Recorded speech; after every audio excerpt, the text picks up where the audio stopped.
Hello, good day. This is Jade again from Costed Chicken Breeding Farm. So in this video, pag-uusapan natin yung frizzling, no? So tulad nito, no, baliktad yung balahibo. So ano nga ba ang benefits or advantage tsaka disadvantages ng ganitong manok?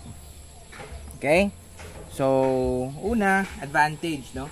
Kung kayo po ay nasa mainit na lugar, mas maganda pong gumamit ng frizzles, no? Kasi mas nadidissipate, mas lumalabas yung init, no, sa kanilang katawan easily. Okay? So may mga studies na nakandak dito, and so far, yun nga ang epekto ng frizzle genes, no. Mas nakaka-adapt sila sa mainit na lugar. So ang problem, syempre, yung opposite, no. So tawag ito, mas mabilis silang malamigan, no. And another disadvantage is, syempre, medyo mas madali silang hulihin kasi nga hindi sila nakakalipad ng maayos, no? So, yun. And another advantage is kung kayo naman is limited yung inyong area, syempre, at gusto nyong ayaw sila lumipad, so advantage din yun para sa inyo, no? Pero kung nakawala yung manok nyo, nakita ng dumadaan sa tawag ito, yung dumadaan, baka pwedeng hulihin, no? So yun yung mga disadvantage ng hindi makalipad ng maayos, no?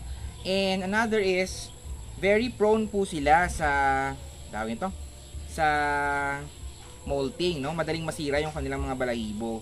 So lalo na sa mga females kung masyadong malaki yung males, no?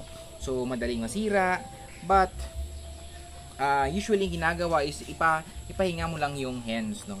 Nakaka-recover naman sila.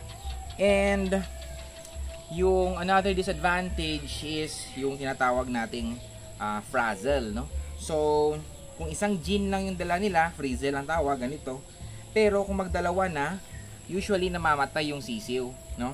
Kapag dalawang frizzle genes yung galing sa kanya. So hindi advisable na mag-breed ka ng frizzle to frizzle. So mas maganda, frizzle, i-breed mo siya sa normal feather na manok para 50% lang yung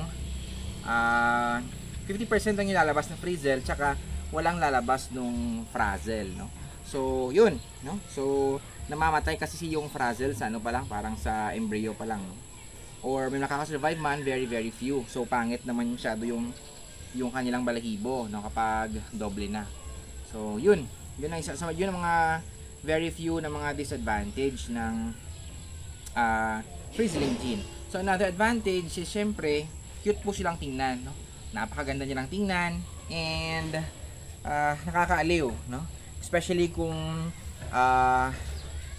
lagyan mo ng other stuff, no? Like tulad nito, lagyan mo ng extra balahibo sa paa, or yung crest, no? So pwedeng kung meron kang crest dito na baliktad, so napakagandang tingnan. Or hindi pa ako nakatry, pero yung bearded, no? Yung bearded na frizzle, ngayon ko na na-realize, parang hindi ako naka-observe, or hindi ko na ma-remember, no?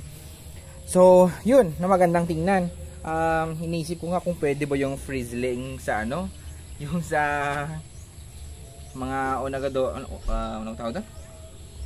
Yung mahabang buntot, yung phoenix, no? Onagadori, something like that.